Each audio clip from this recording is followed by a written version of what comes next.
So where most people see that, great idea, where most people see that limitation reach its conclusion in the mind, and they go, well, that's as far as my mind can go. That's at the point where I can go, oh, that's how far that goes, and then can step outside of that and fuck the box, so to speak. But this is going to be a thing. But I also wanted to just remind everybody how Ra was talking about how the tarot came about, because it wasn't ever actually like a tarot. The Egyptians made it into the tarot, and that was more insinuated to be the service to self entities who were kind of piloting the distortion of Ra's teachings at the time into the form of cards that could then be distributed to select students rather than teaching them what Ra taught them, which was that tarot is a mind of concepts rather than a series of cards. Tarot, before it landed in Egypt, was I can't remember exactly where they talk about it, what session, but somewhere along there they talk about how they actually sat down their students on Venus and talked about these things, and how they then did it to the ones in Egypt and how it started. And they would sit them down and say, okay, the magician, let's talk about the basics of the magician, like the group does, like the material does. And then the teacher would be learning the students and saying, okay, now you learn, teach me, or teach, learn me, I forget which way they go around. But then you tell me about what you think the magician is. And then all of the students would have to sit there and describe the card, what we're doing with cards, or what Don does in further sessions with cards. But then they didn't have the cards, so they had to actually go internally to find these energies and to find these connections themselves, rather than look at a card and go, oh, look at it, which is very 3D for us. Whereas obviously in a place of higher density vibrational love energies, Venus, you've got a more predominant leg towards the connection of things, feminine energies, rather than the separation of things and the finalization of something, which is your more masculine energies. And that's where Earth kind of shuts off in that direction from Venus, which went in that direction. I think that kind of really paints out, like the group that's just been talking, that the tarot, the Kabbalah, all of this, regardless of everything else in life, is not to do with knowledge or knowing. Even though gnosis is very important, gnosis is not either. It's a collection of your entire being. So keep in flow. Yeah. I was just thinking that for me, at least, the magician is like when I have the spark of an idea, like a new idea, that's when I'm the magician. And then, then it goes like when you're at a different stage of that idea, then you're like farther along that tarot sequence. Mitch? Small kind of semantic point that I think is super important. I feel like the word distortion, at least for me, when I first started reading Law of One, carried such a negative context. And I don't think that in the way that Ra uses it, it's really meant like that. It's not meant to say that something's been bastardized. It's not meant to say that something has been lost, but rather something has been extrapolated, something has been transmuted. And I forget what it was that was said that jogged this, but I felt like it was just such an important thing to bring, that, we hear the word distortion and so often it's associated with negative things, but I don't feel that in the context that Ra uses it, it really carries that way. Yeah, I agree. They say pretty much everything is a distortion, and so it's more of just saying that it is different than the original intent, but that's fine too, because everything is. Free will is a distortion, for example.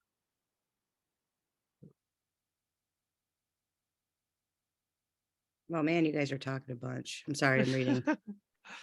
Yeah, I was thinking if we run out of other stuff, we could go back to talking about meditation, or like do the meditation earlier. I think it's just more so because it's. Oh, go ahead, Amanda. I had the same thought as Mitch too. When I first started reading this, I thought distortion, that is so negative. And then now that he just said that, it kind of clicks, and it's not a negative. It's not describing negativity at all. It's just describing like like he said, free will, that is a distortion or whatever they call. I absolutely agreed with you. I was like, he hit it, because that's exactly what I was thinking too when I first started. I feel like started people this. think that for like the word catalyst too, they always have that on there, or even when there's just a bunch of different ones that people, but that's on us Yeah. though. That's what we stick that emotion to words. It's like the same way as how they talk. They speak very matter of fact and just, straightforward, and we're all giggling, and that's only because to us, if we were to say something like that, it would be like, oh, we're being a smart ass, or we're like, there's something attached to it emotionally. Welcome to being a human being. Yeah. I think this reason why we're not all talking so much on this one, because it's really jumping into the tarot and the understanding of it. And it's Yeah. like it's difficult, I think. Well, I'm just gonna say from my perspective, which I know for other people, I know it's true too. It's one thing if you're reading it for divination, and I know there's some people that are familiar with that, but other than how it's set up and everything. So I'm like, Trevor needs to give us a class like one day, exactly how they do it, because that's why we're not asking. We don't know what to ask the right way, the right questions, what questions to ask to really understand. Because one, we're already over here trying to ravel through how the hell they talk and what they're trying to say, the points of it. So I understand why everyone would be like, Yeah, I don't know a damn thing about it. I mean, other than what I've learned from you, but I have no clue what the hell they're supposed to be doing, or I'm kind of confused with this chapter, the tarot cards relating to all this information. So I'm kind of, you're right, Desiree, I'm kind of confused on that. And if anybody else is, hey, right there with you. Yeah, I just wanted to oh, mention. Trevor's cleaning the board. Oh, there we- that's funny. So It's probably not even for us. in a lot of the law of one group, the president Morris and Lynn, they like to say that the tarot is basically something that Don found interesting, because he was a very analytic, wisdom oriented fifth density guy, but it's not essential in any way. It's kind of they say, Morris says, it's the architecture of the universe, and you don't really need to know the architecture in order to graduate. All you need to do is activate the heart. So it's kind of like extra information that's probably more relevant at the higher densities. Did you see her helping? Daddy's little helper over there cleaning off the board. Hi, Dahlia. Mitch? Just kind of piggybacking on what you were saying, there's so much that the law of one explores that really it's on the path of adepthood, or totally unrelated subjects to making the choice, hitting that 51%, that goal line, right? But I think that's a big part of why the study of this is just so incredibly fulfilling, because okay, there's some concepts. The first time you get hit with it, it's what the fuck is this? I don't understand. And then you come back to it months later, it's like, oh, it feels like remembering again. And I think that's a big part of what draws us all together. Because I think for me anyways, I don't really feel like hitting 51% is a goal. Either I'm gonna hit it or I'm not gonna hit it. It's not something I'm gonna worry about. But learning all this other stuff on top of that feels like a added bonus to whatever journey I'm on. I'm going to hit 51% whenever I do. I'm going to hit that harvest whenever I do. I'm not going to lose sleep over it, but everything else to add to this experience, I think really enriches it. I agree with you 110%. I'm sorry, I'm not laughing at you, Mitch. She was just getting closer and closer and closer. It was too darn cute. I can't stand it. I love kids. Hi. But yeah, no, I feel the same exact way. There's no point in losing sleep over stressing about it, Yeah, don't lose sleep over just keep it's not that important. just keep but a lot of people it is though, especially if they come from religious backgrounds and jumping into it, like that's a big huge worry for them. They were always worried about heaven or hell, and then of course I know that that's probably something that sits heavy on them, right? But it's like I just refuse to allow that to I'm gonna make it. I ain't worried about it. I got this. Just don't tell me how close I got it. No, I'm just kidding. Afterwards, we'll talk about I have a beard. No, I'm just kidding. Trevor. Oh, I don't know. Oh, he's not there anymore. No, he's right there. I think he's just waiting Oh, for us to okay, stop talking. Love spreaders. What's that say? I want that shirt. Oh, he just took down his Love name. spreaders. Yeah. Oh, you didn't. Okay, there. Oh, okay. Wait. Love spreaders. With everybody spreading things all over the world, I thought it was a good idea to get out there and spread some love. So, Yes, so I agree. the tarot, maybe no beard. The tarot is just a tool, and like every tool, it's used for us to be able to explore our dimensional reality with. And as such, we need to remember some things. First of all, it's not about understanding; it's about intuition. And that was something that was shown to me while I was on DMT one day, which was how we can use the tarot without using it. So it's like using the physical reality, but seeing the creator behind it. And when you can do that, you really start to use these tools in a way that is very magical. And weird things happen. Very interesting weird things. Now, tarot has a very popular reputation as a divination tool. A divination tool is something that you can use to divine or ask for information from the universe or God or spirits or whatever you want to dub it as. So it's just an information gathering tool outside of our 5 sensory senses. Perceptions. Turn the TV down. Our mind, body, and spirit is broken up into the 1, 2, 3 lines of 7 categories for each. You've got them written across the top: your matrix, potentiator, catalyst, experience, significator, transformation, great way. And I'll talk about this sort of stuff and what they are in more detail as I go through. The negative language does get a lot of people held up. Like, why do I want a catalyst? You know, why would I want to cause catalyzation in my reality? Because that's a good thing. All things are good things, they're feedback. And how we use those catalysts is primarily the key. So how you use this catalyst is primarily the key, not what you get from it, how you use it, because it's how we move through our reality, not what we get from our reality. That is the most important thing. So don't take the cards, don't take the astrology, don't take the Kabbalah as a new Bible, because, you know, they're just, it's like the chakra system. They're just ways to look at information and then find these connections ourselves, because there is no, in this dimension, external authority on anything. That's the punchline of this whole thing. You are the authority. You get to decide whether it's you creating your reality or whether it's somebody else creating their reality, and you're helping them. Service to self.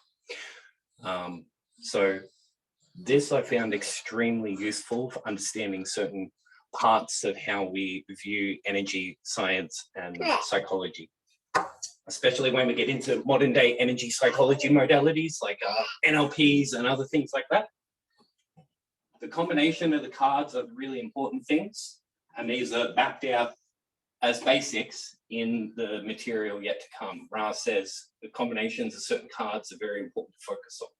And there's combinations will span across the 3 bodies. So whether you're looking in the mind, the body, or the spirit, your matrix and your potentiator are both doing the same thing in all 3 of these scales.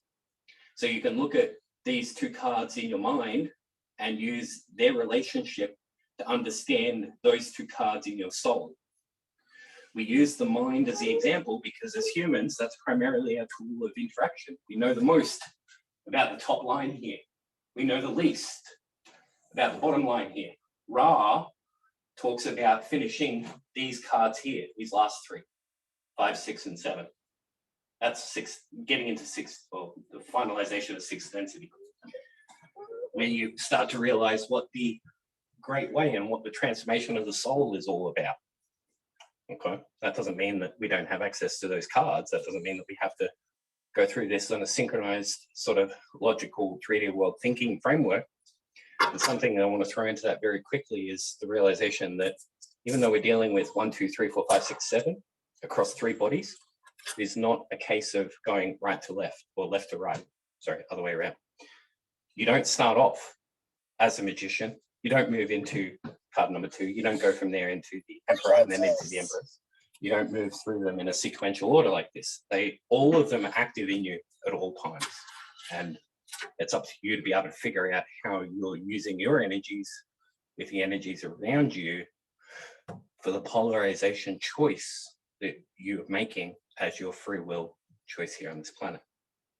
What that choice is then how these things get used, or what the tools are being used for, whether they're being used to cut and slice and butter bread, or whether they're being used to stab and kill and maim.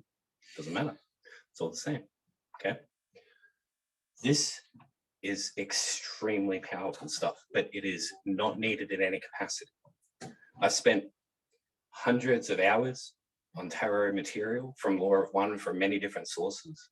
I spend days on this sort of stuff at a time, where I'll get into a spiral and I'll start really getting into this sort of stuff on a massively deep level through Carl Jung and all these other different places and things. But the biggest thing to remember is that despite all of my experience with it, the reason why I'm not out there saying that everybody needs this is because me, with all that I've got, I'm constantly meeting people like this one that I'm sitting here with at the moment, who know more about this stuff than I do, and they've never even looked at this stuff. This really doesn't have any impact on your capacity to be as amazing as you can be. It's just fun, as all of reality is. If you get benefit from it, there's a lot of benefits that you can take from it. If you get negatives from it, there's a lot of negatives that you can take from it too. It's your choice. Yeah, I mean, thanks. Thank you. There are all sorts of secrets and things going on in between these cards. The ones that they map out in the book are just standard, which is matrix and potentiator, catalyst and experience. The significator stands alone in conjunction with the choice, which is the 22nd, and the choice is not it's not an archetype, it's a vehicle. We're the choice. So we're moving through as the choice, all of these different cards. We don't go from the emperor back into the choice.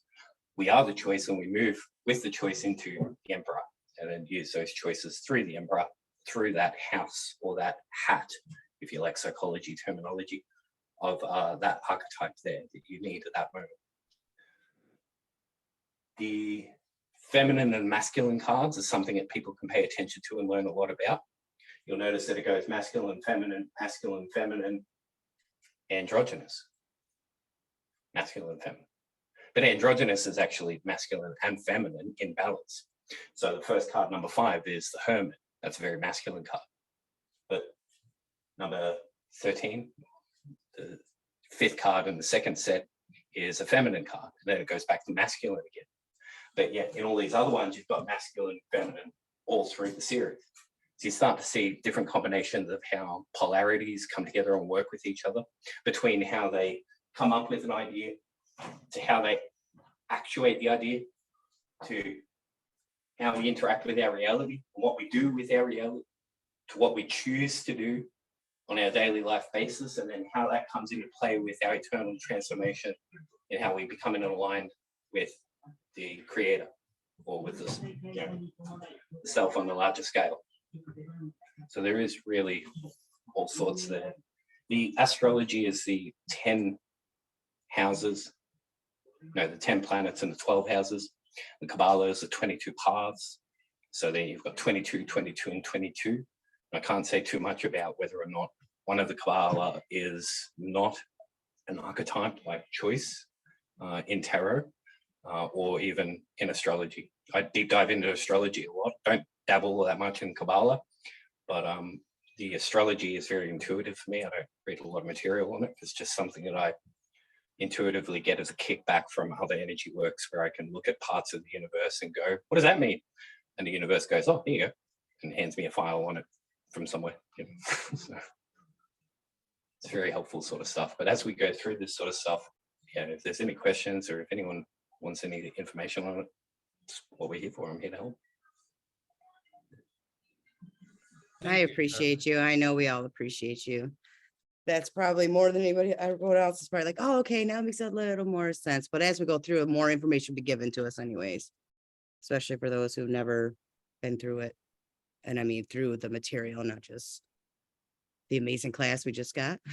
Mhm. And Daddy's little helper. Hi. I'll just go get my favorite tarot deck, and then I'll explain my version of it. I'll be back. Mitch, so Yeah, many she's very helpful. questions. Like all kids, you know, when is the next Trevor talk? Yeah, the Trev talks. Yeah. I've been trying to get my YouTube up and running, but dealing with a few things at the moment, and little helpers help a lot. So Mhm. She's just so curious about everything, you know, she wants to learn. You're wiping the board, she comes up right behind you. She's learning from what you're doing. So I think that's awesome. Most kids want to throw toys right back after you pick them up, and, you know, when is the next Trevor talk? yeah, I know, right? And then Mitch said so many questions, I just don't know enough to form them yet. I think that's where we're all at. Yeah, that's the tricky part. Putting words to things that don't have words yet. I have a question about it. So every line, the first line, is that like first, are we going by densities with line? Because you said something about 6 density. So is the first line The- first density or? No, The all row? three of the Yeah, the horizontal row. line- all three of the horizontal rows are your bodies, and then the vertical Right. lines going down are the different parts of your 3 bodies. So if you're Okay. looking at your Mind, body, chakras, spirit. your chakras are sort of running sideways across it, and that's where your energy densities would be if you wanted to correlate them with the system here. But this is a case where, like with the chakras and other things, I think it was in today's session where Ross said that the information you can gain from crossing these systems is very helpful, but not necessarily 100% accurate all the time. Mhm, Good question. mhm. I'm still kind of lost, but hey, I'll Well, learn. they're just getting into it too, you know? Yeah. He's trying to like give us the cliff notes on stuff that we still have yet to receive. So Mhm. what's that? All right. So this is the Forest of Enchantment deck. And then here's the first one. It's the Magician. And so this is like you have an idea, right? Oh, this Mhm. guy's like, oh, wow, that's an idea. Yeah, I'm sure he And- sounds just like that. Yeah. And then he goes to his wife, who is the potentiator, and then she decides whether that's a good idea or not. Like all marriages. Right, exactly. As it should be. Right. And then this is here. This is the Empress, I think. So, and this is basically Mother Nature. It's the catalyst. So this is the aspect of the environment. So when the rubber meets the road, so to speak. And then this is the Emperor, or the kind of what was the name again? I don't remember. It was significator. Hold on a second. The experience. So after the rubber hits the road, what happens after? So kind of like the experience of the idea coming to fruition. Let's see what the number layout was. I can't. And remember. then there is the significator. So this is the oldest one here. And so here you're basically integrating the information that you learned after, implementing the idea and the experience. And then you have the transformation, or the lovers. And here, basically based on what you learned, how you're going from your idea, how you're changing kind of your life. Like you have a choice to transform in a way. Like this picture isn't very good. The one where there's 2 is better. And then the great way is well, you're on your way to your next chapter. And then this book is a little bit out of order here, sorry. the next one is supposed to be after the Great Way. We have justice. Here, where is it? There. Or is this? Oh, okay. Maybe this is. I don't know. They kind of. Okay, I think this is supposed to be the justice card, and so this is kind of the idea for the body. And then you have the potentiator of the body, which is the hermit. So say for instance, a person, the idea for the body is to become strong. Okay, and so the potentiator is now kind of like thinking about how am I going to get strong, and then they go to the gym, and well, this is the Wheel of Fortune, and they try the different weights, and then see if that works, and then they become strong. And so, well, and this picture, the strength is not a physical strength, but more of an emotional strength of love. And like the other typical one is where there's a woman holding the lion's head, and so it shows that kind of her magical strength is very high, in that her emotional strength is greater than the fear or hunger emotions of the lion. And then we have so that was the experience. So the strength was the experience. So after doing the weights or whatever, then you go out into the world and you conquer the lion, so to speak. So that was the experience. And then after having that experience, if it was like a real lion and maybe you had like a battle or something, then you're there's some time of healing. Or say for instance you went to the gym and you lifted those weights and then your muscles are sore, and so this is kind of the aftermath. So it's the Hanged Man, and then you have the transformation, which is a death. So because that's the biggest transformation for the body. And then you're on your way again, making something new. And now we are at the spirit. And so here, so usually the spirit is the devil, but here it is the liar. Basically, well, the devil is usually associated with creating unnecessary restrictions, but here it's kind of it's a falsity. So creating a falsity, and that's something that's usually more associated with the service to self path, but I guess we'll just go with it for now. And so after the falsity, then you have the tower. This is the potentiator of the spirit. So it's kind of like, oh, well, false is bad. So you get the tower, the broken tower or whatever. And then there is the catalyst. And so I guess that would be the world. And then realizing that, you know what, the world is kind of infinite. And then you have the experience, and then you realize that we all live in an illusion. This is the moon of the spirit. And then you realize that you actually, by having a falsity and then helping it manifest, you, this is the significator. And then you actually approached closer to the one infinite creator, and so it's the sun.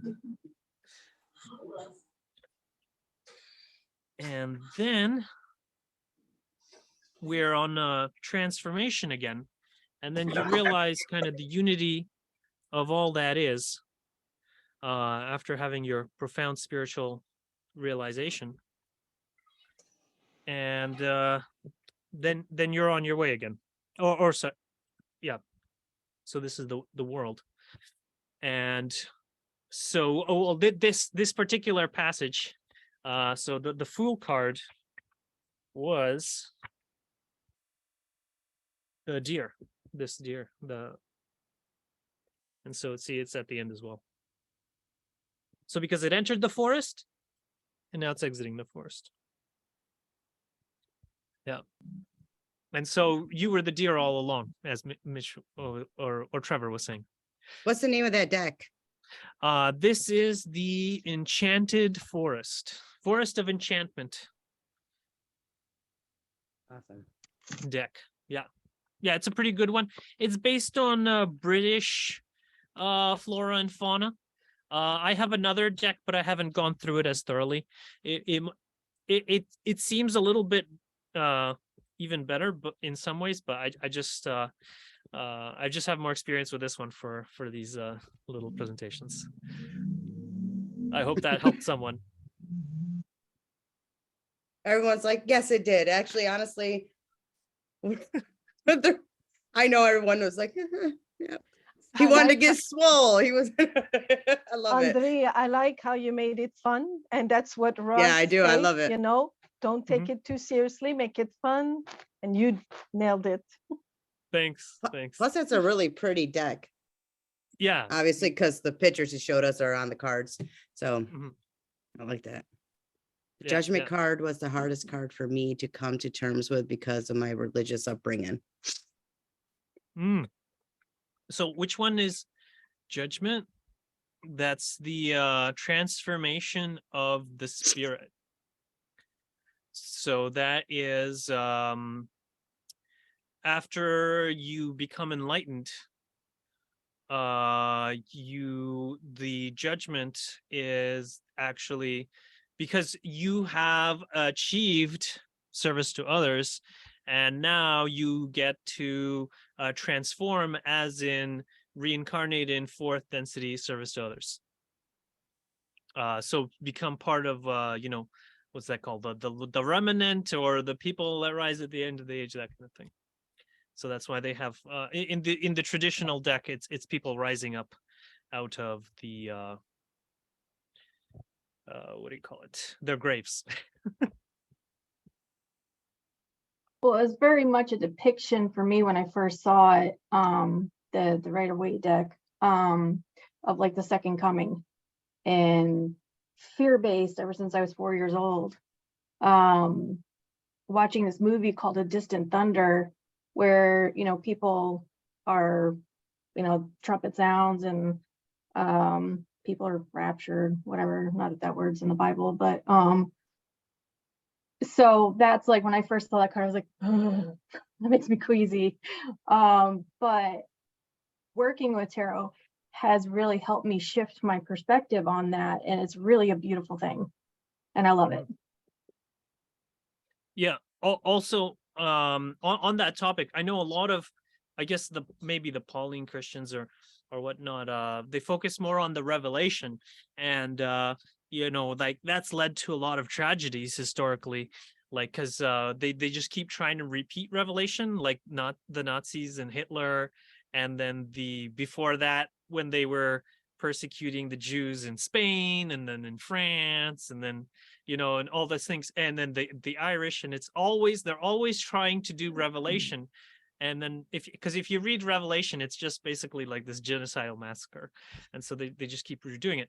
But there is a different way, because Jesus was saying that he gives you peace, and peace I leave you, you know, peace I give you. And so what he was referring there, well, I think anyways, possibly, is Ezekiel 34, which is the covenant of peace. And the covenant of peace is where people sleep in forests, and there's no killing anybody involved. It's a peaceful existence where the tree of the field bears its fruit. So you're eating from the trees and you're sleeping in the forests and all the animals are peaceful. And then, well, that's kind of what I prefer to think of.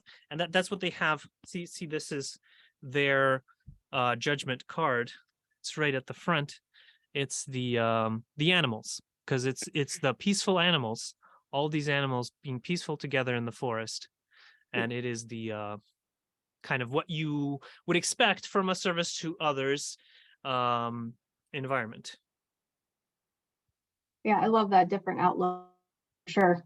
Way better than the other. Yeah.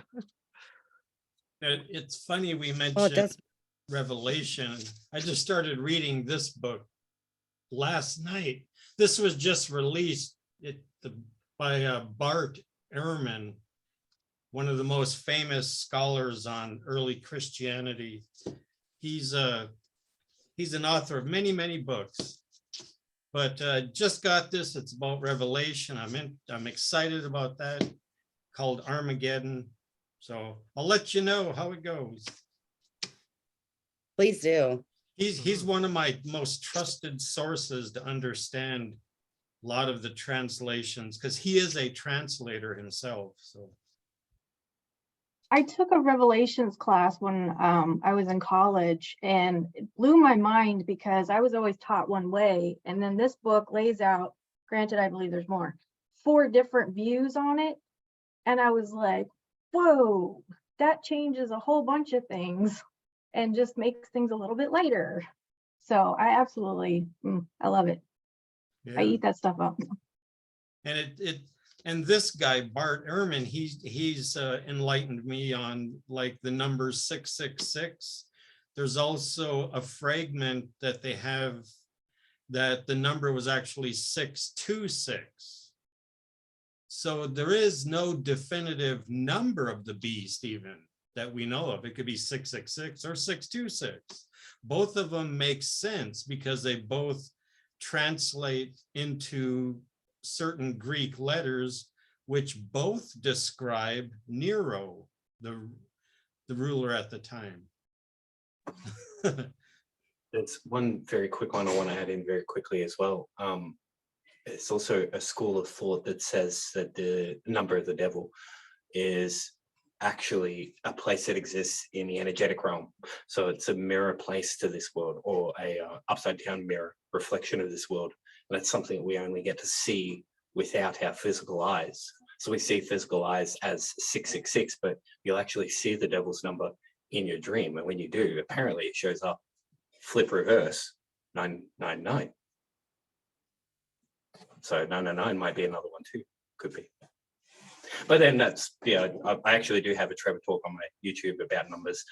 So you can go have a look at that if you want more information on. You should share it to the page. Suggesting that numbers are more important than any other number. Like that's where we get distortions, is going, no, this number is more important than this number. It's like, no, they're all, it's like saying this human is more important than this human, you know, so they're numbers. They're perfect. Yeah, for sure. It's all interesting. And in a different number system, like in a base 5 number system, there's no 6s and there's no 9s. That's where I operate, in the no 6s and the no 9 zone, guys. That's where I'm at. What was this It's guy we're It's talking just about? 1 to 069. 5, and then it goes back to 10. It's an interesting. You'll find me society there. down there. They don't have any counting beyond 3. Anything beyond 3, they just throw into the category of many. You know, so that's Yeah, it's one too all many. people. Yeah. Oh, that's where that, okay. Aha, connecting the dots here and where that came from. Yeah, the South American didn't- language, where they don't. They also have another interesting attribute, is they don't have any nested structures in their languages. So you can't say, and I went to that house on the hill. I went to the house was on the hill, would be the only way you could say it. There's 2 different sentences rather than a subclause. But they have interesting attributes in that you can fully just whistle the language. You could just hum it, and people will still understand you. So, you know, there's upsides and downsides. We kind of do that in Australia. You know, most people say, how is it going? We say, how's it going? We just Well, Well, collapse can you whistle it? grammar. Can you just Yeah. whistle it?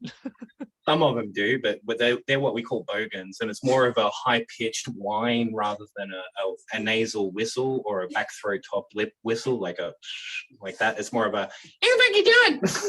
Oh my gosh, I'd punch myself in the head. Couldn't do it. Oh yeah, Mitch had posted some binary over for us. Well, you don't understand that? No, I understand it. I worked a lot with binary because I made a programming language in assembly, and so it was all binary. You worked with a lot of hexadecimal for it. Michelle said it's too polarizing. Yeah. It is. But You know, there's there's some Go ahead. very interesting things that I discovered working with binary. Like for instance, so the number 7 is 3 ones, and then the number 8 is 1 with 3 zeros. So, and then each time, basically, as you get up to it, there's more ones, and then just after you round it, it all turns into zeros. And so I think that kind of is emblematic of, like, say, for instance, civilization collapses, or like say, for instance, there's deer, and then they find a food source, and then they populate a lot. And so you have lots of deer, lots of ones, and then they run out of the food source and the ecosystem collapse. And then the next time frame, you got 1 deer, and then a bunch of zeros and a bunch of empty space. And so it's kind of like, and also if you think about it in the sense that in the beginning of the cycles, it was when there were lower population density, it was very feminine. So there was lots of zeros. And then now that we are very high population density, it tends to be very patriarchal, lots of ones. And so maybe in the next phase, at least in the beginning half of it, it might be more feminine again. So that's just one interesting facet of binary. I just wanted to say like a bunch of dickheads. All these Yeah, things, a bunch basically, of you're right. ones. All dudes. I just started laughing in my head. Sorry, Yeah. but I had to go there. True. That's true. Oh, that's funny shit. You ever see that movie called Sausage Party? Yeah, because all of the ancient artifacts from like before 10,000 years ago are of women. Why do you think? Because we're fucking awesome. Yeah. There's Yeah. a chunk of mythology contained in the 3rd book for Conversations with God about the origination of the male god. Has anyone heard of that?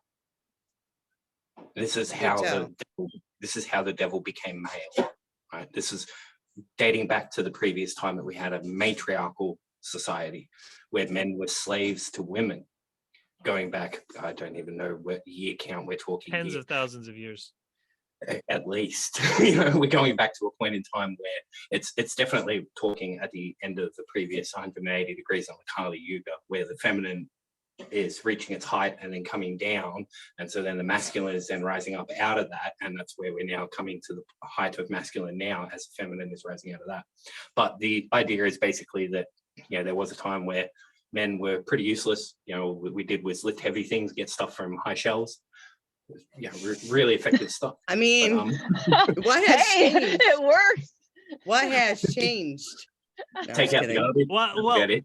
men would do quests for women. Yes. Yeah, There was that- different Oh, things. dummies. But what I'm saying is that their life was predominantly physical, right? So all of the energetic and esoteric sides of society were dominated by women. So leaders, positions of leadership, positions of teaching, positions of office holding and counseling or whatever they had back in these days, these are all women. And so it got to the point where, long story short, there was a bit of a play around with a bit of fear. And then this idea started to come out of women having to deal with a man who got out of control.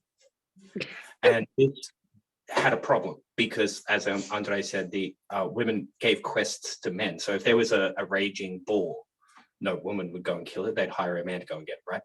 So then you've got this raging boar, but it's not a boar, it's actually a man, right? So then you've got to send a man to go find another man. And this was kind of a scenario where it's like, well, yeah, but women are meant to punish men.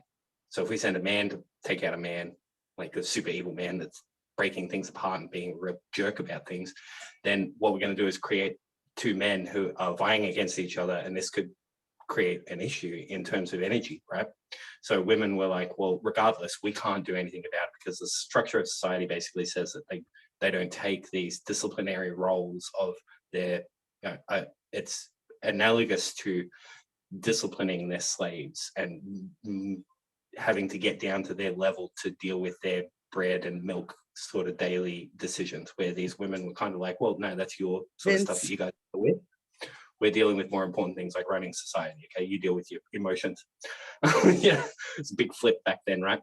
But this idea that the women couldn't chase this man down and bring him to the end, and the fact that a man had to go chase him down and bring him to the end, meant that there was a man who was stronger than the man who couldn't be defeated by all these women. So then there was man being stronger than the man who couldn't be defeated, and then this just got accentuated into the point where men collectively started to go, well, why are we doing this? How come we don't ask more? How come we don't take more? How come we don't do more? You know, and then men started to take things back and take position of family, take position of ownership over children and marital, family, societal structures and things like this. And yeah, as the programming language before I beautifully pointed out, you know, as many people get together, competition increases, and there's a lot of big dicks sort of start popping up amongst the crowd of who's got the biggest hat on at the moment, you know. So yeah, it's an interesting one. Popped up not too long ago that I heard. Oh, so has anyone heard that? Well, I wanted to contrast that with what I've read in most history books, but yeah, there is some to what you're saying, Trevor, like in terms of when there's a low population density, then the highest value members of the society are females because they are the producers of the workers. But when you have a higher density society, there's too many workers, and then you need the people who exterminate the workers, which are the males, because they're the hunters.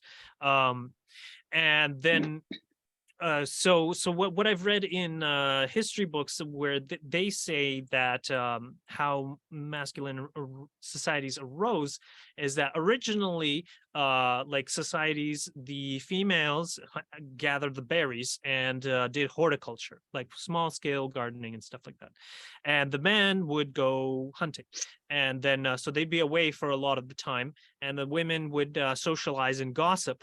And so through their gossip circles, they would know everything that's going on in the village, and they'd have like basically absolute control.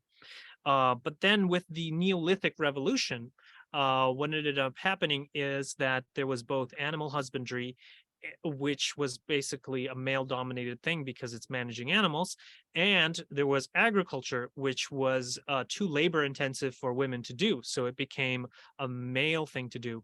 And so now before, when it was a horticultural society and women were doing the gardening, the majority of the calories were produced by women because well, that's just the nature of humans. The majority of our diet is always carbohydrates. And so when men started doing agriculture, then they were the ones that were producing the majority of the food. And so now they were in charge of the food supply. And then that having that extra food supply also allowed for higher population density, which required more men to defend your granaries and things like that. And yeah, the animal husbandry is somewhat similar, though it's a little bit different because whereas the Neolithic farming, they're staying in one place, but with the animal husbandry, they're traveling around and they're dependent on their animals. And then the man herds the animals and gets them to go wherever they're supposed to go. And then the woman tags along because, well, that's the food supply. Yep. The women tag along because the guys are not happy with. Yeah, I'm just going to put my hand up and repeat that I worship at the temple of box smashing. So, you know, I'm all for women. Yeah, fuck the box. Mitch? I'm seeing the invention of alcohol somewhere in there is causing a big change too. It's So listening to all the women talk all the chaos. Yeah. I don't want to pretend to be nearly as well read as either of you on the subject because I'm simply not. But with that being said, I kind of, from a lot of the reading that I've done, commodification of nature, commodification of human effort is a relatively new thing and has been somewhat isolated to modern Western society. And the ways that I'm hearing this described, at least to me, maybe I'm hearing it through my own lens and not listening well, right? But I'm kind of hearing that Being a everything man. kind of exactly. Everything kind of comes down to how societies chose to commodify each individual effort and basically each of the sexes. It's one of those things where I can't help but wonder, is this something where we found limited archaeological evidence or read stories through our own lenses that may not be reflective of what was actually occurring simply because the lens through which we see things is so far removed through what life was 10,000 years ago. We tend to think of it as more sophisticated, but really it's more complicated. I don't think it's more sophisticated. And I think in a lot of ways we have really fucked the pooch, for lack of a better term here. I mean, it's things were perfect. And we found a way of putting a price on everything and kind of tore it all apart. And and the little bit of reading that I have done of matriarchal concepts versus patriarchal ones, not so much societies, because again, I can't claim to be well read on that, but these concepts of sharing and peace and organization come up over and over again. And it's when, patriarchs start to settle in that things become this never-ending cycle of bloodshed for a desire to hold the most resources. Mhm. I agree with that. And that's your fear. Yeah. Fear All of the women are people. like, yes. Oh, I just That's it. well, That's true. It is true. Well, from Well- our perspective lenses. Yeah, and also I would like to add the caveat that historically not the basically exogamous societies have been more I guess aggressive than endogamous ones. So like in southern India, they have that they've been there for like 50,000 years, and they have endogamous lineages, endogamous matrilineal lineages. That means they marry their cousins on the maternal line. Well, So you did tell us a Yeah. little something about doing that. Stronger Yes. genes. Right. So you would marry like your mother's second or third cousin or something like that. And so they are actually very peaceful because by marrying their cousins, they can stay nearby. And then, but there's exogamous where they marry someone that they don't know, and so they have to go to a town over. And now you have two, like dad in one town and son in another town, and then dad and son decide, hey, let's unify these two towns, okay, and we're going to make war to kill anyone that disagrees with unifying these two towns. And so that creates more division. But in Europe, they created this new innovation in the Catholic Church where you're not allowed to marry anyone or have it was even more so. So they weren't even allowed to have kind of like much inheritance, like where you split it between your you couldn't have clan families. And so it became an authoritarian structure. And then so they had a bunch of surplus males. So only the first son would inherit, and then the other sons would just be for the military. And so they always had very large military, and they're like, well, who do we kill now? And so the Western Europeans are the most aggressive people on the planet, and it's largely because of this family structure that was enforced onto them by the Catholic Church. And I also just wanted to address Robert's point about the alcohol. And maybe I don't know like the first alcohol, but I can tell you that the reason that in Britain they drink a large amount of beer is because when the Romans invaded, they cut down all the hazelnuts so that they wouldn't have their natural food supply and they couldn't hide behind the hazelnut trees anymore. And they forced them to grow wheat. And now wheat, you can't even eat wheat because the kernel's too hard. It'll like break your teeth. And so you need to bring it to a mill. And then the miller will take some percentage and he'll give it to the tax collector. And then you get some small percentage of like the wheat that you actually grew. And so to counteract this, they would grow barley instead of wheat. And then they would eat barley porridge. And when the barley porridge would ferment, they could make beer out of it. And so they ended up making large amounts of barley porridge and they ended up drinking more than anyone else. Yep. Well, what a way. Yeah. But I was also picturing that the changeover from the matriarchal to a patriarchal society, I could see alcohol playing a role in that because it empowered the men to be more foolish. Mhm. So they would take. Yeah, greater because they needed risks. alcohol for that. They needed alcohol for that. The women were helping run society with cannabis. Everyone was just hanging out and being mellow and having sex.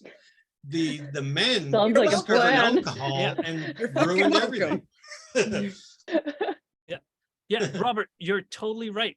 And actually, there's this great book. It's called Sex at Dawn, and they go over the bioanthropology of the human species, and they basically explain that there is a very strong correlation between penis size and matriarchy or patriarchy. Basically, if there's a matriarchy, the penises get bigger, and if there's a patriarchy, they get smaller. So for instance, the Chinese have had the longest running empire. It's like over 1,800, and they also have, Patriarchal. yes, patriarchy. patriarchal. So Okay, they it also makes have the sense. smallest. There you go. That is true. Me being I a don't- nurse, that's true. Yeah, that's why she knows. I do know. It's, it's part of the job. Yeah, yeah. Like gorillas, they have like the tiniest they don't even have external testicles. Like it's all kind of packaged in there. Have know, you ever it's seen very- a damn ducks? Don't get me started, okay? Yeah, no, Let's not go to animals, all right? Okay, all right. But they're related to us, whereas bonobos have much bigger ones, not as big as humans though.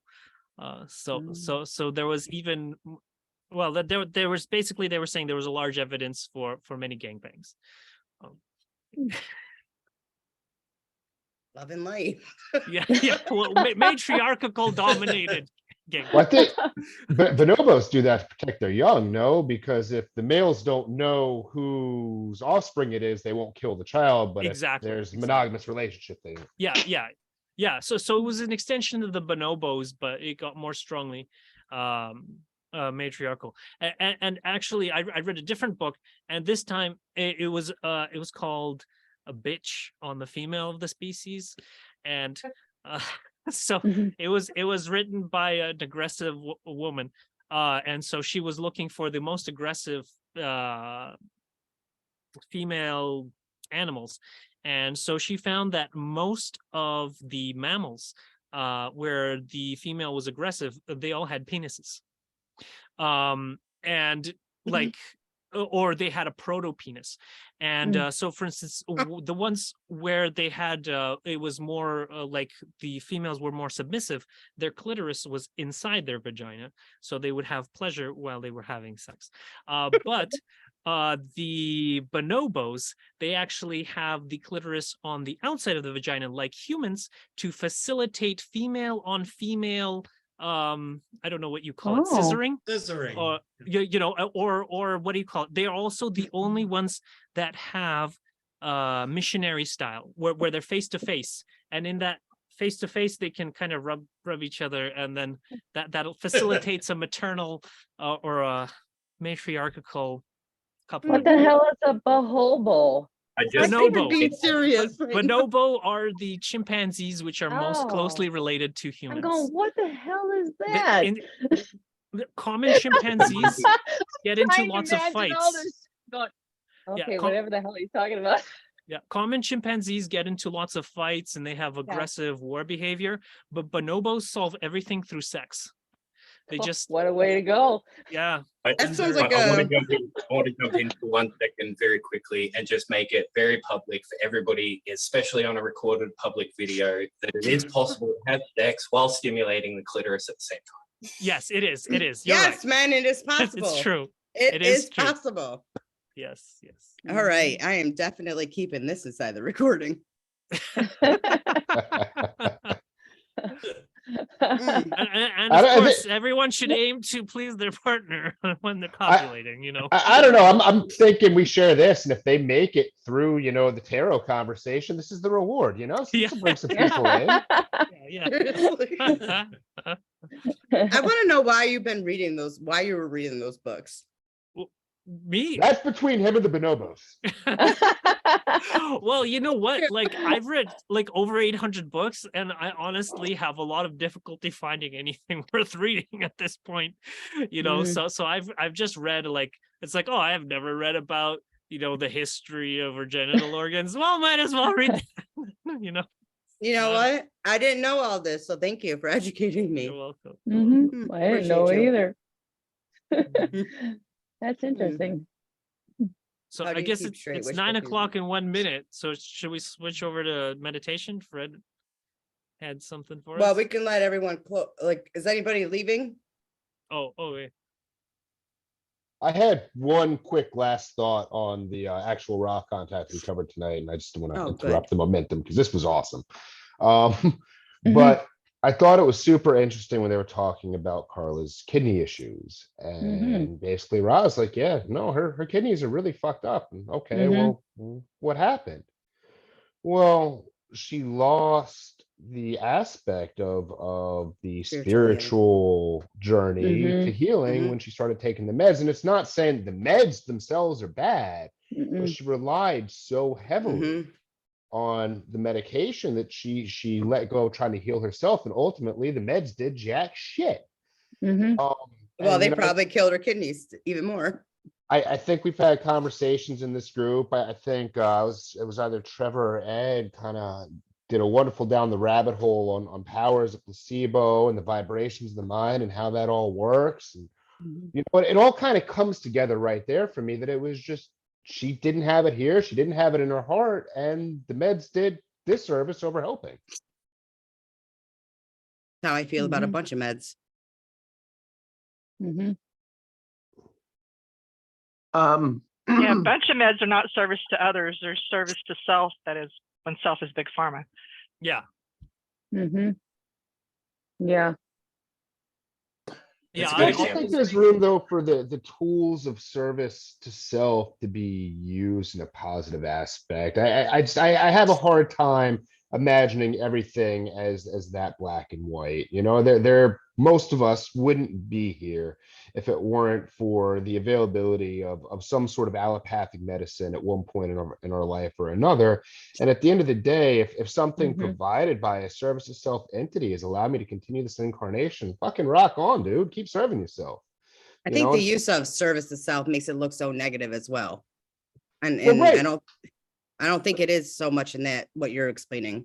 But even in the sense of like a psychic greeting, like, okay, we perceive that as attack, but at the end of the day, they're just turning me on to something that I've got to heal in myself. And there is room to be grateful for that. Yeah.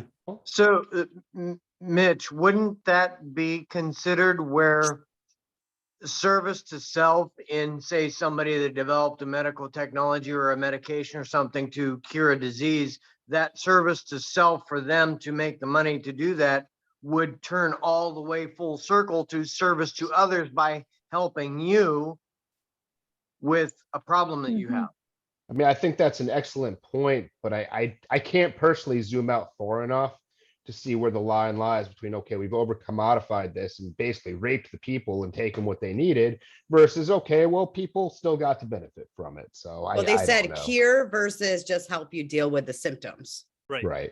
Right.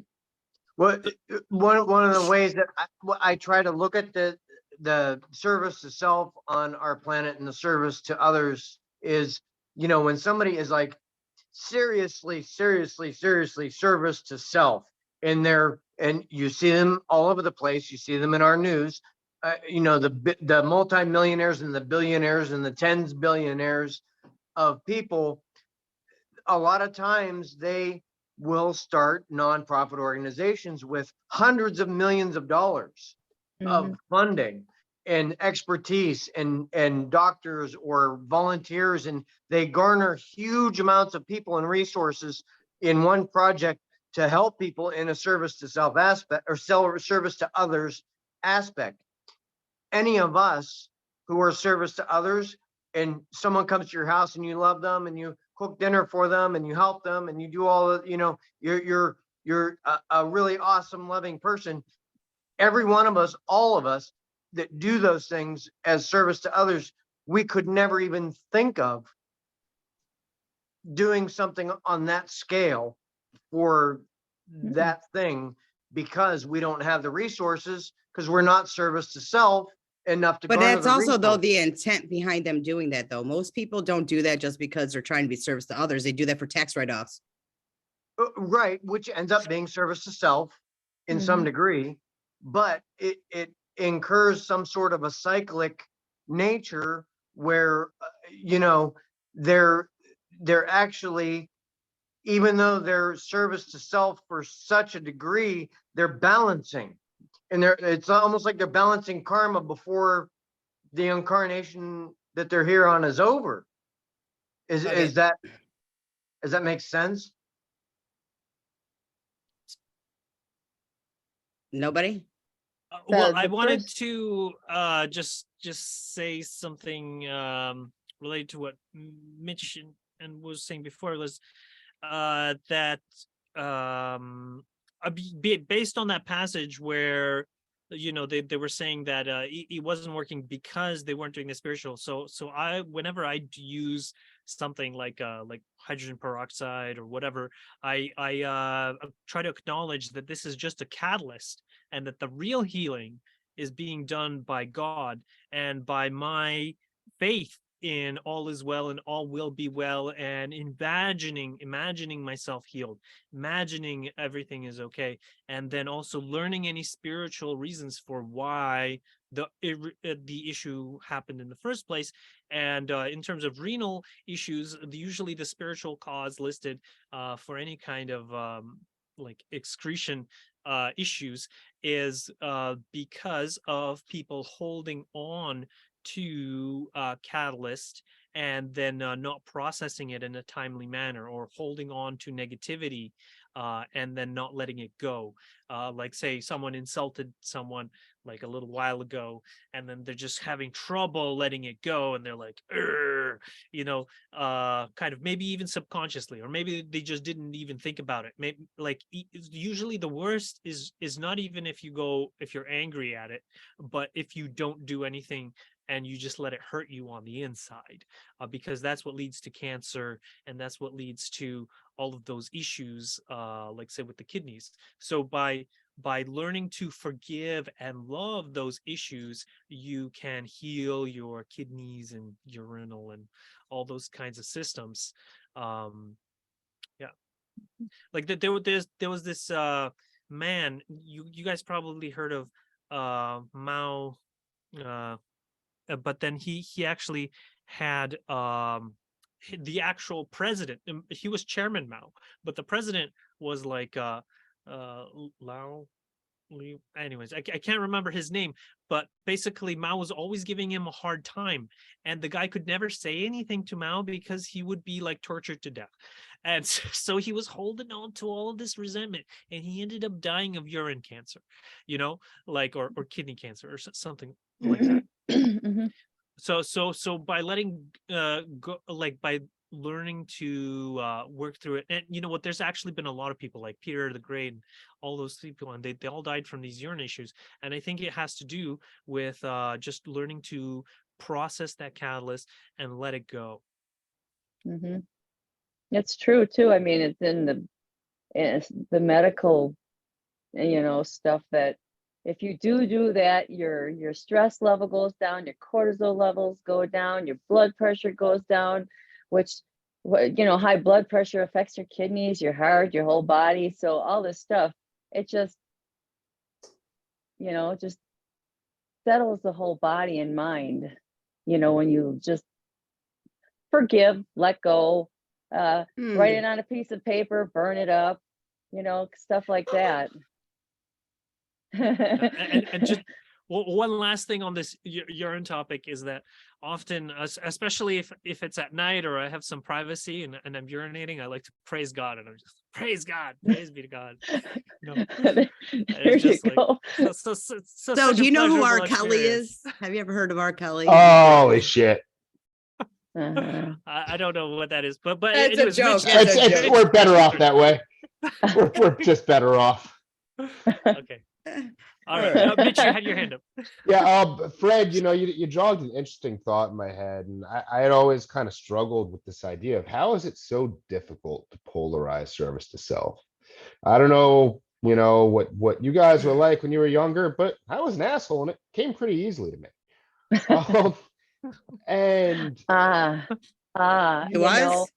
and what Fred was saying, something kind of clicked, because it is very difficult once you enter the world and are part of a social construct to do something that is not going to unintentionally benefit somebody else that they're going to be grateful for. Well, the second you have done something that someone else is grateful for and sends you love for, guess what? That is depolarized whatever negative progress you have made. So these multi-billion-dollar CEOs that run these drug companies, yeah, they're not good people. I'd be very hesitant to make it. I mean, I don't know every one of them, right? I'm sure there's some good people amongst them, but for those that truly are focused on that me kind of mindset, well, someone out there is someone who is so incredibly grateful to them because they saved their lives or saved their mother's life or whatever the case may be. And it's just kind of funny how all these different things hit all across the board. And you don't think about the complex web of interweaving, but it makes such sense at a metaphysical level that even if I intend to do bad, sometimes I'm going to fuck up and do really good. Mhm. And I So guess doesn't vice that versa. One that just leads to them end up having to do the whole damn thing over again because Yeah, they didn't well, quite yeah, make you it stay there and they lukewarm, didn't quite right? make it here. Now it's like, you know what, fuckers, now you're here and you got to redo the whole damn thing because you didn't make the cut. Period. I can because you talked about you were negatively polarized. Well, growing up, I was bullied. I was very quiet and mild and just did my own thing. And to fit in when I got into seventh, eighth grade, maybe not seventh and eighth grade, you do things that is out of your nature. And it affected me where, that was really stupid. Because afterthought, I go, why did I do that? And then I kind of learned from it. But to hurt people, never. I could not bring myself to bully people or anything like that. It was so out in left field for me to watch somebody do that. So I'd go out of my comfort zone and stand up for that person that's getting bullied, knowing fully well that I'm probably going to have to, duke it out. But it wouldn't have been for me. Normally it would have been for somebody else.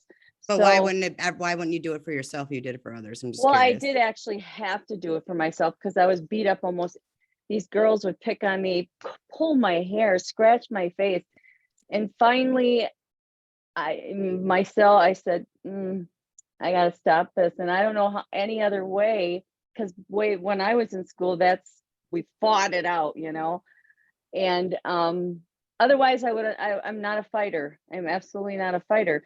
But in this instance, I felt that these three girls from first grade on up, I said, well, I'm going to have to do this. So I did.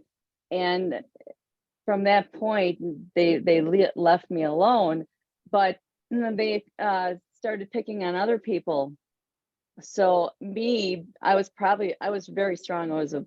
Had to work on a farm and stuff. So they didn't bother me no more, but I knew that now, and it was probably not a good thing to do, think that, I can protect somebody else.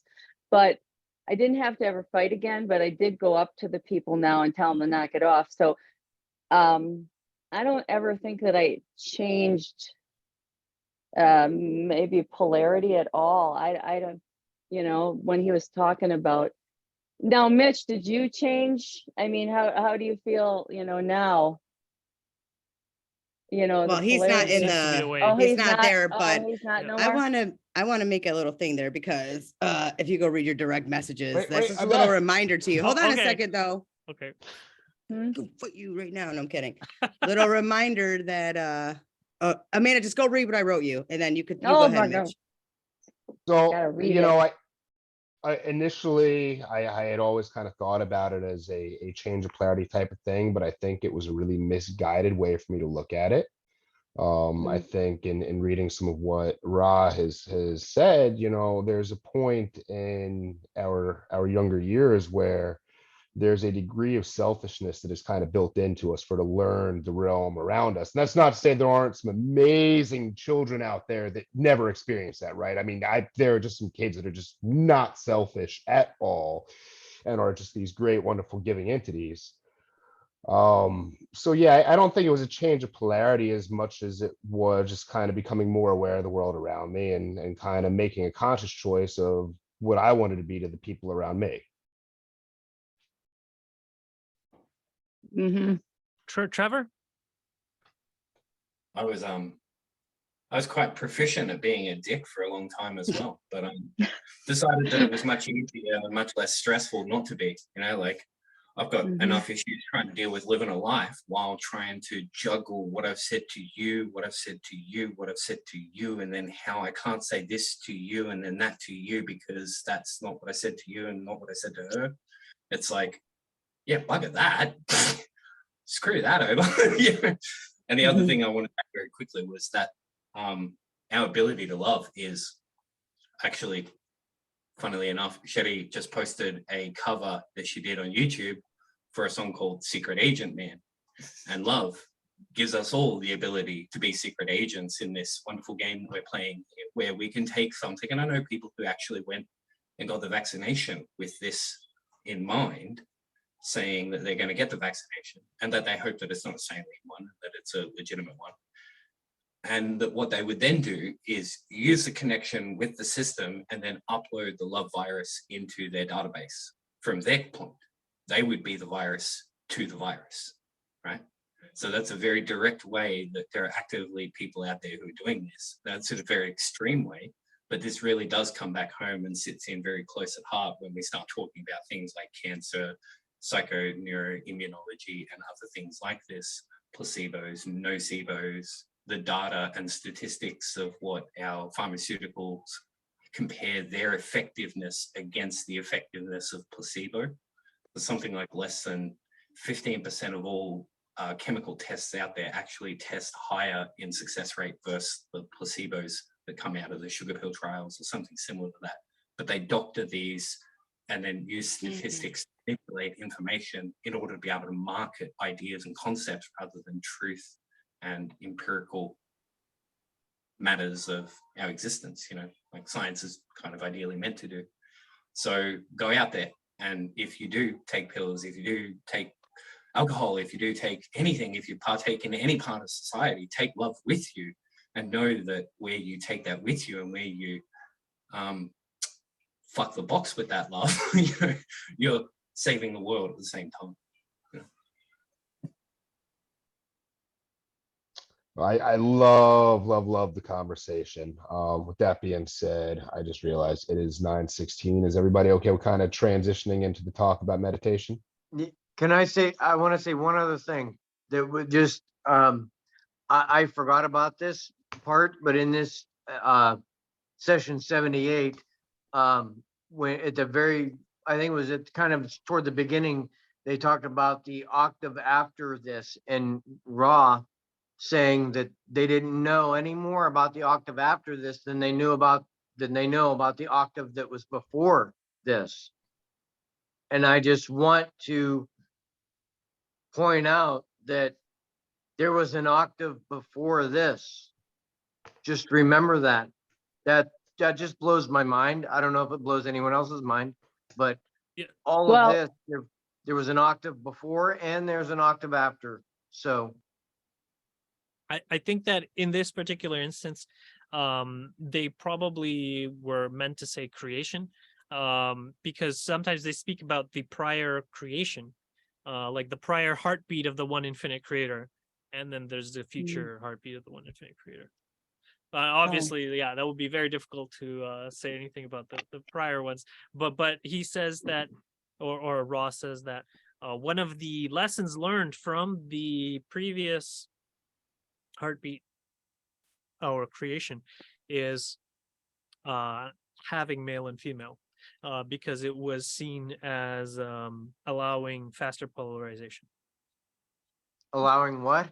Faster polarization if you have a mated okay. pair. Because if you had like a hermaphroditic society, or you didn't have mated pairs basically, then it was kind of, the relationships were more shallow, and you really need to have a relationship for a while in order for you to really start to grind against each other. And it's when you're really really upset with that other person, and you really don't like them, and they really annoy you, that's when you're having the most spiritual growth. And so when people stick with it, even when it's like crunching at them and whatever, then that's when they have the most opportunity for growth, learning to forgive and love all those really difficult situations. So all that grinding makes Just polarization. pray for me. Just pray for me, everybody. Pray for you. Pray for I need it. Like, I can't have this conversation. A good one.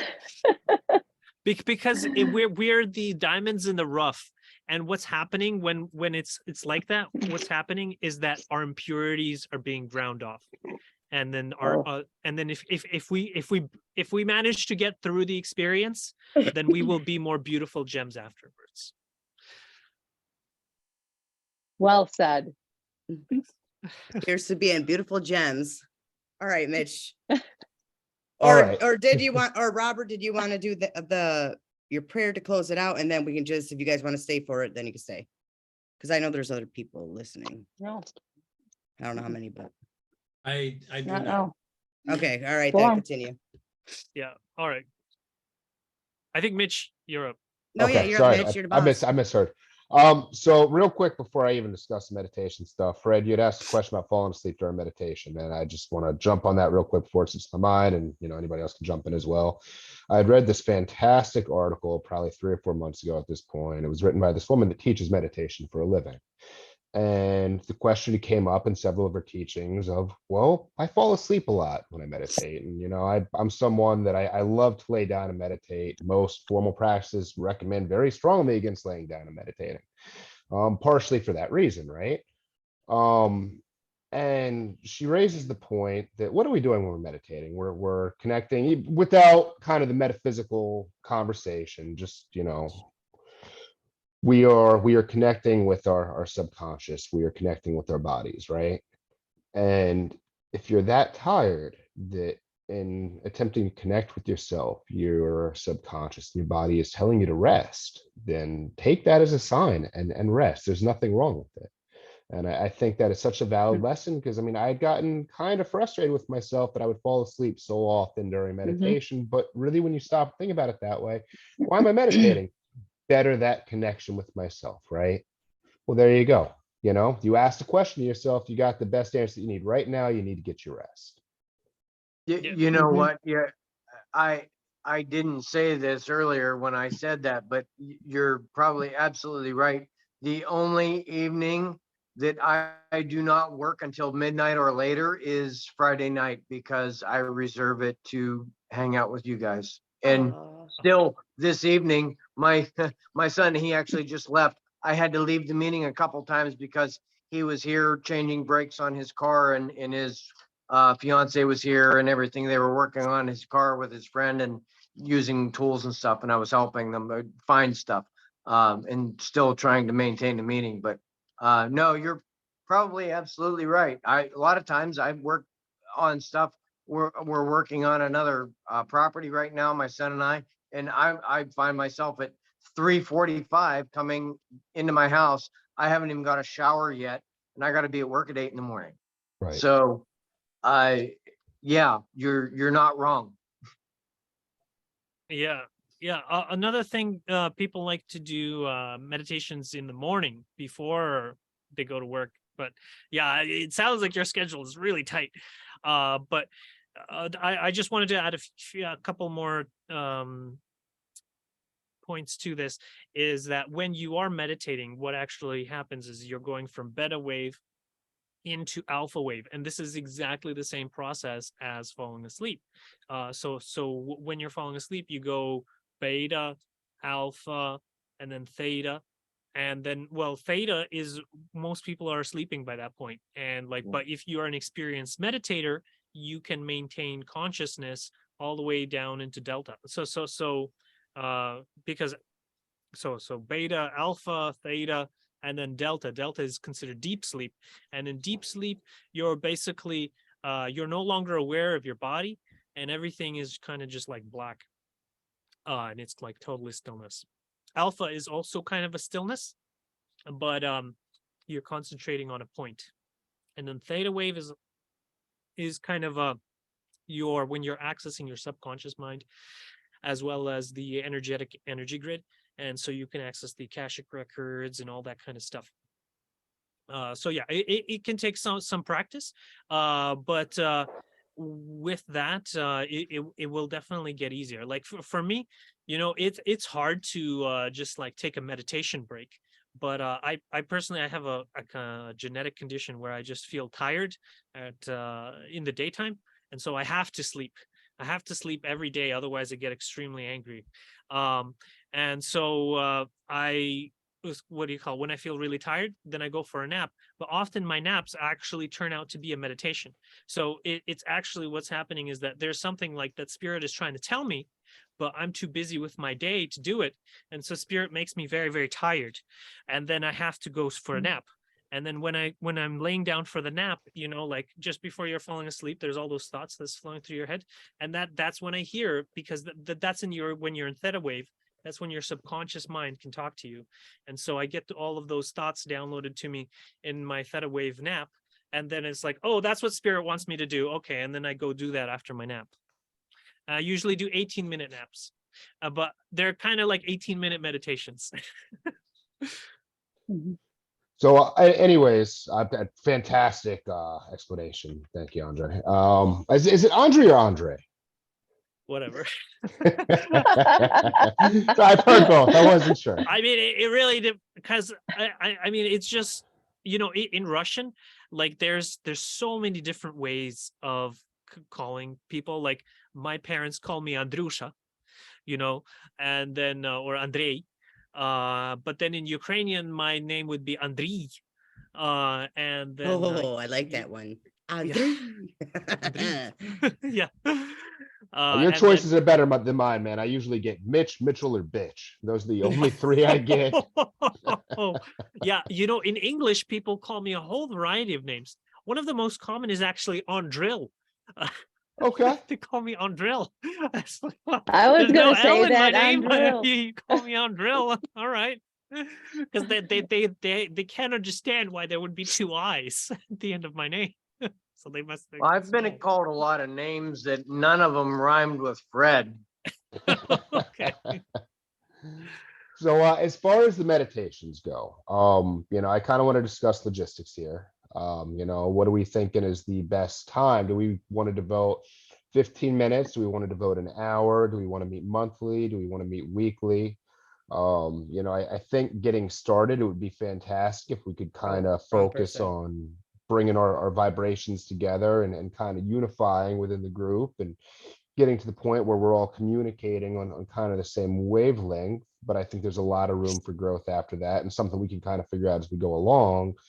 But as far as just getting started goes, I'd really love to get some input on how often you guys want to make time for this, and then we can kind of delve into what actual day and time works best. So what's everybody thinking? I'm gonna have to head off, but I'm totally down. just send me Yeah, through we'll some let you know. information. Fantastic. Have a great night, man. You Bye. too. Love you guys too. I mean, it's not a mandated thing at all, right? Like regardless. No, we're- no, not at all. Us two are gonna end up showing up, or I know like probably more than that, because Right. I'm a girl over Mhm. there, the girls. But, I'd like to suggest once a week, definitely. Mm-hmm. Me I was too. thinking Okay. the same. What day of the Mhm. week would be better for, if you do intend on coming or would like to come, what would be the best day? I already have Fridays set aside on purpose. So Fridays are okay with me. I mean, After Law of One? yeah. Oh. I'm game for whatever you guys want. I'm pretty flexible on everything here. Girl, you know, we already do something after Law of One. So Oh, that's just, right, okay. just a thought, I think it could be really, really beneficial into getting into the flow of the Law of One meeting if we were able to hold the meditation beforehand. Now, that can be immediately beforehand, or that can be a couple days beforehand. I Yeah. don't want to make it seem as if I'm trying to force Yeah, anybody into I a think box that's here. good. I think that's a really good idea. That would work for me as long as it's not before I get off work at 4 p.m. Eastern Standard Time. That puts me home at 4:30-ish. Anytime after that, 'cause the meetings here start at 7 p.m. now. So that's three or 2.5 hours. Yeah. Time. Yeah, so maybe half an hour before, and then that'll give you enough time to do the meditation and share some For an hour, reflections. start an an hour hour before? and Yeah, then do sure, or 30 an hour. minutes of meditation, and then that gives us a buffer to talk. So if nobody Yeah. has any objections, why don't we start it out with half an hour? And if we feel that we're not getting an adequate amount of time together and we're not progressing the way we want to progress, then we can always extend it. Because my concern is this, and again, I want this to be something where people don't feel obligated to show up every session. I know we all have lives and Fridays can be kind of messy as it is, right? But on the same token, I'd really like to do whatever we can to increase unity and love within the group. And I feel, given the subject matter of what we're discussing, Ra, Lotway, Hatan, they all hit so much on this value of meditation. And then the law of squares, that the power that occurs when we come together all seeking the same thing grows in an exponential manner. So I think this is something that I just really feel calls to go kind of hand in hand with what we're already doing. Yep. I agree. Yeah. All right.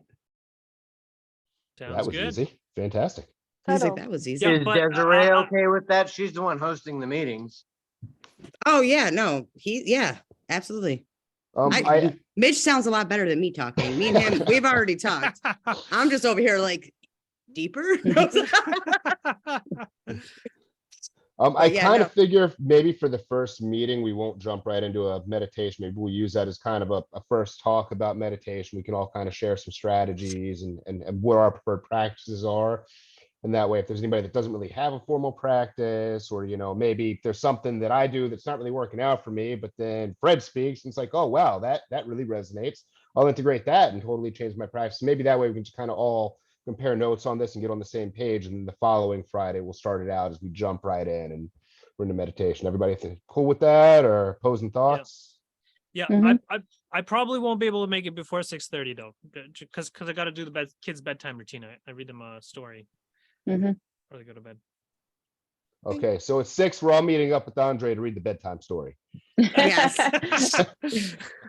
Well, if it's like any of the stories we've been hearing tonight, that's just No, those are the dinner time stories and the lunchtime stories. I want to come over there for dinner then. That kind of people. I'm always telling them like things that they would never hear in school. And then the badger crushed the fucking box. Finish him. Well, I tell them about, because apparently I was reading that book that Bene Laffey was told me the things they didn't teach me in school. So I was telling them about that and how they didn't cover the fact that the Africans made it to the Americas in 800 BC. What? They never told us that in school, And then also Nope. that I was reading I think it was the same book, and they were saying how basically all the textbooks say that they have a guideline where they're not allowed to doubt the authority figures or put them in a bad light. So they can't actually say all of the bad stuff that the Americans did to like the indigenous, like, you know, all the raping and the pillaging and the genocide and all that other stuff. And so like there's this huge amount that is just missing from all of those education books that I can tell my kids at the dinner table or the lunch table or whatever, so that they know who they're actually dealing with, that the government is not just some kind of benevolent entity. It's humans. I And, feel like Well, every country writes their history that makes them look like the superheroes. Mhm. Well, yeah, I've studied history a lot throughout my life. And thank goodness two of my children are very, very interested in like real history, not just what they teach you in school. And throughout history, the victors write the history books. And I see, Andre, you said you read books. Well, I watch documentaries like crazy, and they all blend together. I'm sure your books all blend together too with what you read.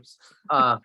But I saw in a documentary one time where they talked about that being one of the reasons that the Library of Alexandria was burned, was because there was so much information that incriminated the religions in the nations and the peoples who had the current history written, would negate it and basically neutralize it. So they said, well, if this is in here, let's just burn all of it. And they did. So it was a big battle, and that just, if they burned the library. So yeah, that happens. And it's really sad, because now the only way we can get that information is basically through ethereal means. You know, we can't get it physically written on papyrus and tablets because it's been destroyed. We have to get it by talking to other entities and channeling, like with dealing with Ra. And it's way easier to have it written down in front of you in a language that we're used to than dealing with someone trying to transmute information through a channeling that's not essentially perfect, and then using our language that they've never known before. I could imagine it'd be a lot easier just reading it on a piece of papyrus. Yeah.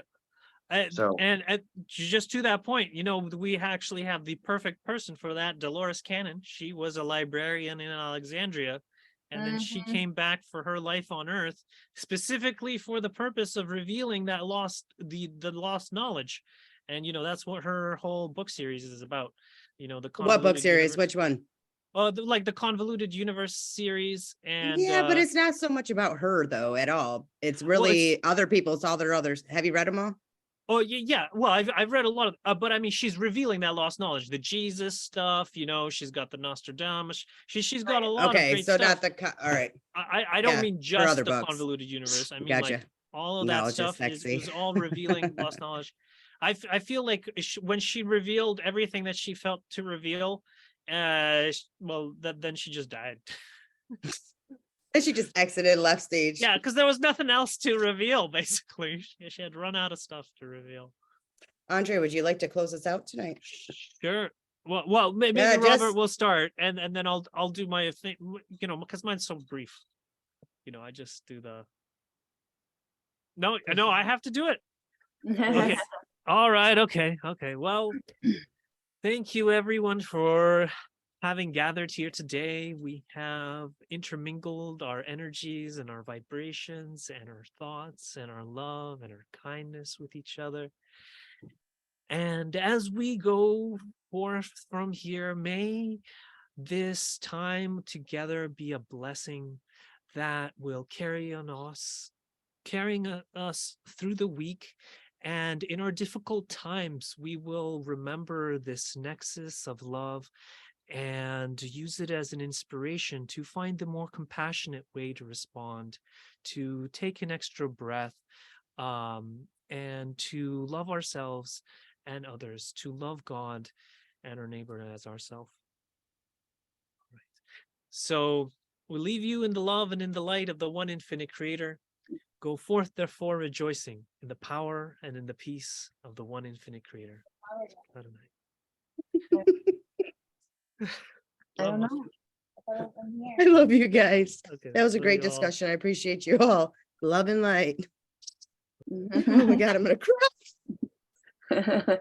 I don't know what just happened, but this is funny. Just leave me alone. Love everybody. Have a great evening, great weekend. We'll see you next week. Good night, everybody.